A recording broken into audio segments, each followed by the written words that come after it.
पुराने समय में दो दोस्त हुआ करते थे। बचपन में दोनों साथ पढ़ते थे, साथ खेलते थे। पढ़ाई पूरी होने के बाद दोनों दोस्त अपने अपने जीवन में व्यस्त हो गए। एक दोस्त ने खूब मेहनत की और बहुत पैसा कमाया, जबकि दूसरा दोस्त बहुत आलसी था और कुछ भी काम नहीं करता था। उसका जीवन ऐसे गरीबी में कट रहा था। एक दिन जो अमीर दोस्त था वो अपने बचपन के दोस्त से मिलने के लिए आया और उसने देखा कि उस दोस्त की हालत तो बहुत ही खराब है और उसका घर एकदम गंदा पड़ा है। गरीब दोस्त ने बैठने के लिए एक कुर्सी खींची और उस कुर्सी पर अपने अमीर दोस्त को बैठने के लिए कहा। उस कुर्सी पर बहुत धूल जमी हुई थी। अमीर व्यक्ति ने कहा कि तुम अपना घर इतना गंदा क्यों रखते हो। गरीब ने जवाब दिया कि घर साफ करने से क्या होगा, वो तो फिर से गंदा हो जाता है। उस अमीर दोस्त ने अपने उस गरीब दोस्त को बहुत समझाने की कोशिश की, लेकिन वो नहीं समझा। अंत में हार करके अमीर दोस्त अपना चल दिया। लेकिन चलते चलते उसने एक फूलों का बहुत सुंदर गुलदस्ता अपने गरीब दोस्त को दिया। उस गरीब दोस्त ने वो फूलों के गुलदस्ते को उठा करके अपनी अलमारी के ऊपर रख दिया।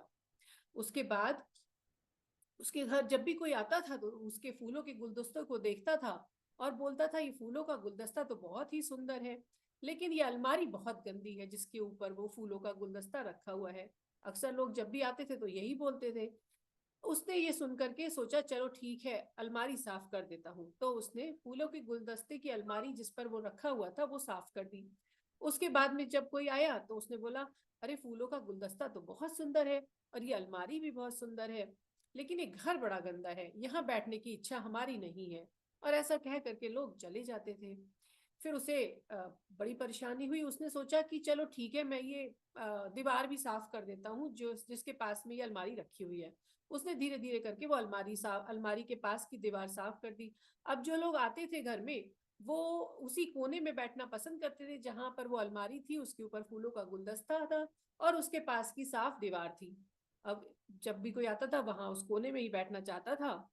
और जो कि छोटा सा था, तो उसने गुस्से में आकर के एक दिन अपना पूरा घर साफ कर दिया। और धीरे धीरे करके उसके घर पर आने वाले लोगों की संख्या बढ़ गई और धीरे धीरे उसको लोगों से काम भी मिलने लगा। उसकी सोच बदल गई।